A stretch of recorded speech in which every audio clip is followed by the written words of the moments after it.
Antarctica, sooner or later, may create a new global conflict because the continent has an insane amount of resources. Honestly, you can just mention about 90% of the planet's fresh water reserves and stop there.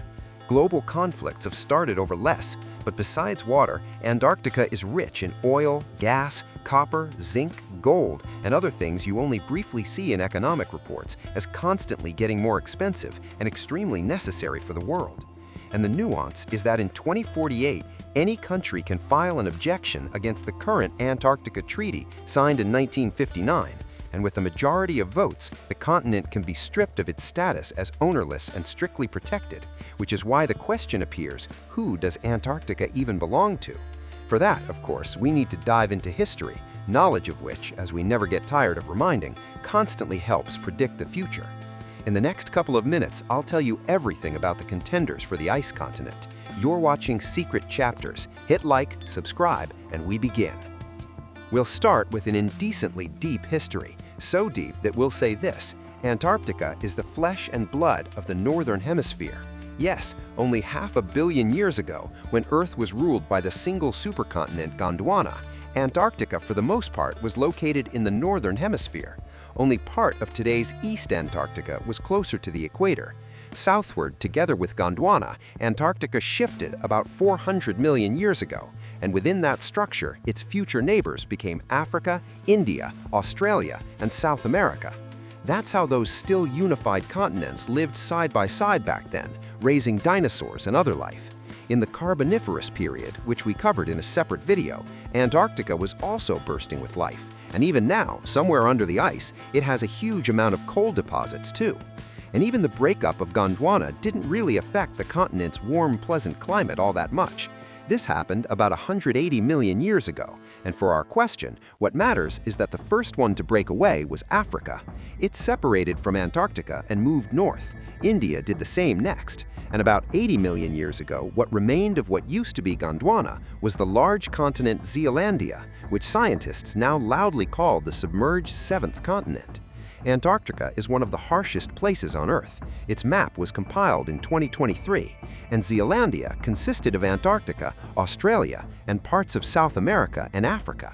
And it was exactly when Zealandia split apart that it also tore Antarctica apart, and in the most literal sense, because what we now call a single continent is actually two continents fused together by the Transantarctic Mountains.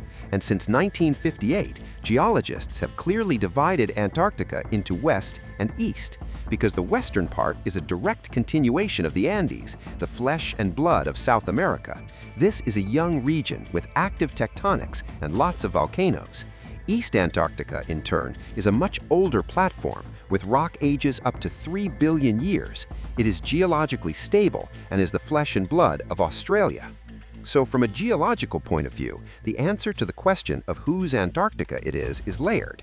The western part, geologically, is an extension of Chile, and the eastern part is an extension of Australia, with Africa and India mentioned as old and very distant relatives, and also with New Zealand, which is literally a broken-off fragment. It was also part of that same seventh continent, Zealandia, and it split off more from Antarctica than from Australia. In a way, New Zealand is Antarctica's daughter. Of course, this is all purely geological and hypothetical. Geology doesn't grant ownership rights to anything, especially since modern Australians have very little in common with the indigenous population from 60,000 years ago, and even less with dinosaurs. But still, in humanity's chaotic history, people have claimed land for reasons even weaker than geology. That's why the territorial question of Antarctica was once incredibly heated, because today we're used to borders feeling unshakable on maps and all that stuff. Back then, things were a lot simpler. In antiquity, the very idea of borders basically didn't exist. Whatever your hoplites control, and whatever they can theoretically control, that's how much land you've got. If you failed to control it, tough luck. But that's still only the beginning. After Rome fell, everything got even less fair. Direct control didn't always work. Dynastic marriages started, vassal oaths, and all the usual tricks. That led to pure absurdity when the English Plantagenet dynasty inherited a gigantic chunk of France through marriages, including Aquitaine. But Aquitaine was considered a vassal territory of France, and that created the paradox where England owned more of France than the French king did.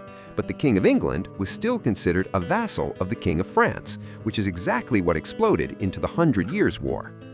The Spaniards once owned Sicily and Milan without ever setting foot there, but thankfully that's not our story. Back then, Antarctica wasn't even known, and thank God for that, because someone would 100% have claimed it, and then everyone would have gone to war over it together.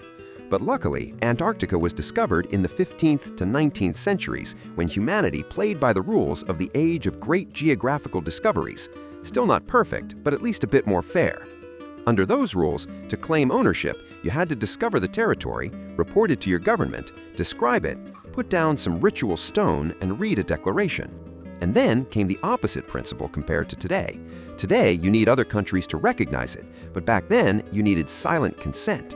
Basically, if nobody declared war over it, then the territory was annexed. That's why Abel Tasman from the Netherlands, when he explored Australia and bumped into the southern landmass and saw the ice from far away, couldn't really claim anything. And James Cook in 1775 was the same. He saw the ice too, but limited himself to acknowledging how brutal the southern latitudes were. And when the Russian expedition of Fatty Bellingshausen and Mikhail Lazarev finally placed Antarctica on the maps in 1820, and then members of the American ship Cecilia first stepped onto it in 1821, the rules of international life shifted again. Now, silent consent from neighbors wasn't enough. You needed actual control, recognition, and all the other joys of life. And given the Versailles times in Europe, nobody had the resources or the people for that. They showed up in the 20th century, and of course, Britain got there first. In 1908, it declared that, by right of owning the Falkland Islands, it extended its possessions from those islands all the way to the South Pole along the corresponding parallels. Then all the British dominions joined the chat too. New Zealand, for example, in 1923, put forward a claim to the Ross Dependency, and Australia in 1933 declared the annexation of most of East Antarctica. France claimed Adelie Land, leaning on the expedition of Jules Dumont d'Urville, and Norway in 1939, riding the success of its whaling industry, claimed Queen Maud Land. But again, the age of discovery and the silent consent principle was over, and nobody was rushing to give verbal consent. Argentina and Chile contested Britain's areas, pointing to geography. The United States didn't love the idea of Australia trying to snap up 42% of Antarctica. And it got so far that even Iran jumped into the chat of carving it up. Yeah, the country claims the region between 59.5 degrees and 63 degrees east longitude. And of course, Germany had to show up too. On January 19, 1939, they announced the creation of the new Swabia colonies after the MS Schwabenland expedition. Conspiracy theorists say a classified military base was built there under Code 211, New Berlin, where the Third Reich's occult relics were supposedly hidden. What's interesting is that de jure, Germany never abandoned its territorial claims. It simply stopped trying to shove them down everyone's throat. But someone is missing from these debates, aren't they? I'm talking about the two biggest geopolitical players of the 20th century, who, in the Antarctica question, grabbed each other so hard by the shorts that an unexpected but totally logical alliance formed. Because first, in 1908, the United States floated the polar sector theory. Back in 1907, Senator Pascal Poirier wanted to resolve countries' claims to the North Pole, and predlogeal a simple split into sectors starting from the borders of certain states' land territories. Everyone loved it, and almost everyone agreed. And then the US did the math and realized the polar sector theory wouldn't leave them with much, so they walked away from the split. Even though by then, a lot of countries were already suggesting using the US model for Antarctica as well, just by extending certain state borders and laying them over Antarctica. The USSR was also against it, even though it supported the sector theory at the North Pole. But in Antarctica, there simply wasn't a slot for it in that kind of division. So the fiercest opponents geopolitically ended up in the same boat on Antarctica. There were attempts, sure. The US in 1936 tried to declare sovereignty over territories discovered in Richard Byrd's expedition, and the USSR tried to do the same over lands discovered by Russian explorers. But it was all so weak that both giants agreed the arguments weren't worth it, and they pushed the rest of the world toward a document declaring Antarctica belongs to no one. In 1959, the Antarctic Treaty was signed, and in 1961 it came into force. The treaty banned new claims, banned expansion of old ones, and froze any sovereignty process for as long as the treaty stays in effect. In plain terms, we hold on to old claims, but quietly, and we don't create new ones. Sounds perfect, right? But in practice, not really. Ecuador, Uruguay, and other Latin American countries simply didn't have time to formalize their claims before the treaty kicked in and called it unfair. Later, Brazil joined them, and Australia to this day doesn't really hide the fact that its scientific expeditions to Antarctica are also a way to sacre pizza on the continent and be part of its future territorial split. In the end, saying the Antarctica map is chaos doesn't even begin to cover it. Every country has its own version, and Ukraine in 2009, for instance, got into a serious scandal when it printed a postage stamp showing a Ukrainian sector of Antarctica that sat inside the claimed zones of Australia and France.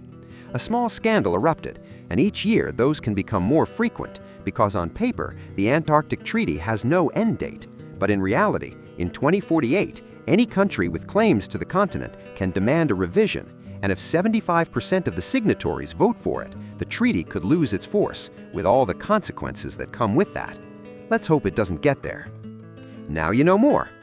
Drop ideas for the next episodes in the comments. Hit like and subscribe to the channel if you enjoyed the episode. A new video is coming very soon. Good luck!